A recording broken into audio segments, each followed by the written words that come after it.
Car దిగేశారా Revanth చేతిలో గాలిపటం. మొత్తానికి అసెంబ్లీ ఎన్నికలు అయిపోయినాయి తెలంగాణలో. ఇప్పుడు లోక్సభ ఎన్నికలు రాబోతున్నాయి. ఇలాంటి పరిస్థితుల్లో మొత్తానికి తెలంగాణలో మళ్ళా రాజకీయ వేడి అనేది మొదలైంది. రాజకీయ మంటలు మొత్తం చెలరేగుతున్నాయి. దీని మీద లండన్లో రేవంత్ రెడ్డి చేసిన వ్యాఖ్యలు పెద్ద దుమారాన్ని రేపుతున్నాయి. దానికి సంబంధించిన అక్కడ అక్బరుద్దీన్తో పాటు దానికి సంబంధించింది అతనితో మీటింగ్ అవ్వడము, ఈ అంశాలపై చూసుకుంటే కనుక మరి బీఆర్ఎస్ని వీడి కాంగ్రెస్తో ఎంఐఎం మరి జతకడుతుందా, ఈ అంశాలపై కూడా చాలా చర్చలు జరుగుతున్నాయి. మరి దీనిపైన మనకి మరింత సమాచారం మా కరస్పాండెంట్ శ్రీకాంత్ అందిస్తారు. శ్రీకాంత్,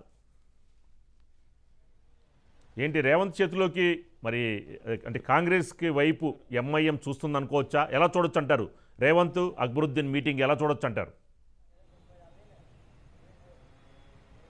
ఎస్ రాజు గారు, తెలంగాణ రాజకీయాలు లండన్ వేదికగా ఆసక్తికరంగా మారాయని చెప్పవచ్చు మనం ఇప్పుడు. ఎందుకంటే మొన్నటి వరకు ఎంఐఎం బీఆర్ఎస్ మిత్రపక్షం అని ఇది నడిచింది. అదేవిధంగా అసెంబ్లీలో కూడా ఇటు సీఎం రేవంత్ రెడ్డి మధ్య, ఇటు ఎంఐఎం నేత అక్బరుద్దీన్ ఓవైసీ మధ్య ఘాటు వ్యాఖ్యలు, పరస్పర ఆరోపణలు కూడా నడిచాయి. అంటే మీ బీఆర్ఎస్ మిత్రపక్షమే అని చెప్పి ఎంఐఎం కూడా గట్టిగానే చెప్పింది. ఈ ఒకనొక సందర్భంలో ఇటు బీఆర్ఎస్ పార్టీ వాళ్ళు మేము 39, మా మిత్రపక్షం 7, మేము 46 అని ఇట్లా లెక్కలు కూడా వేసుకున్నారు. ఇదే సేమ్ టైం లండన్ వేదికగా ఇటు ఎంఐఎం అక్బరుద్దీన్ ఓవైసీ, ఇటు సీఎం రేవంత్ రెడ్డి అధికారికంగా అంటే థేమ్స్ నది డెవలప్మెంట్, ఇటు మూసీ రివర్ ఫ్రంట్ డెవలప్మెంట్ కోసం అయితే ఏదైతే సమావేశం జరిగిందో అధికారిక సమావేశంలో వీళ్ళిద్దరు పాల్గొనడం జరిగింది. అదే గత నెలలో ప్రభుత్వం ఏర్పడిన కొద్ది రోజుల తర్వాతనే ఎంఏయుడి సందర్భంగా రివ్యూ ఏదైతే సీఎం ఆధ్వర్యంలో జరిగిందో ఆ సందర్భంలో కూడా ఎంఐఎం ఎమ్మెల్యేలు మాత్రమే హాజరయ్యారు. సిటీకి సంబంధించి ఇతర బీఆర్ఎస్ కానీ ఇతర పార్టీ ఎవరు రాలేదు, ఎంఐఎం వచ్చారు.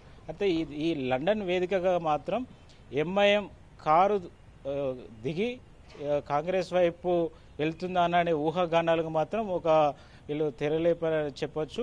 ముఖ్యంగా దాని తర్వాత రేవంత్ రెడ్డి కూడా నైట్ కామెంట్స్ కూడా చేయడం జరిగింది. ఘాటుగానే వ్యాఖ్యానించారు రేవంత్ రెడ్డి కూడా.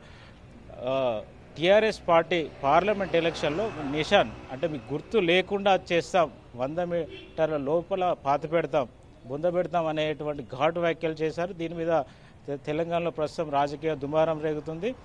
బీఆర్ఎస్ పార్టీ నుంచి అన్ని వర్గాల నుంచి అంటే ఇప్పటికే పార్టీ వర్కింగ్ ప్రెసిడెంట్ కేటీఆర్ కూడా దీని మీద స్పందించారు. మాజీ మంత్రులు కొంతమంది స్పందించారు. రేవంత్ రెడ్డి వ్యాఖ్యలపై మాత్రము రాష్ట్రంలో తీవ్ర సంచలనంగా మారింది. మరోవైపు ఎంఐఎం దోస్తీ కూడా అంటే కారును వదిలేసి వీళ్ళు చేతితో చెట్టపట్టలు వేసుకుంటూ పోతారని విశ్లేషణలు కూడా అది ప్రారంభమయ్యాయి అని చెప్పవచ్చు. రానున్న రోజుల్లో ఈ పార్లమెంట్ అసెంబ్లీ ఎలక్షన్లు ముగిసి నెలన్నర గడిచి, ఈ ప్రభుత్వం ఏర్పడిన నెలన్నర గడిచిన తర్వాత కొద్ది రోజుల్లో పార్లమెంట్ ఎలక్షన్లు ఉన్న నేపథ్యంలో ఇప్పుడే రాజకీయ వేడి ప్రారంభమైపోయింది. ఇదే నేపథ్యంలో మంత్రులు కూడా 18 నుంచి అసెంబ్లీకి 2024-25కు సంబంధించినటువంటి సన్నాహక సమావేశాలు నిర్వహిస్తున్నాయి. ఈ రాజకీయ ఆరోపణలు కూడా జోరుగా చేస్తున్నారు. అయితే మొత్తానికైతే తెలంగాణలో రాజకీయ వాతావరణం వేడెక్కిందని చెప్పవచ్చు. ఆరోపణలు తీవ్ర స్థాయిలో ఉంటున్నాయని కూడా మనం చూసుకోవచ్చు.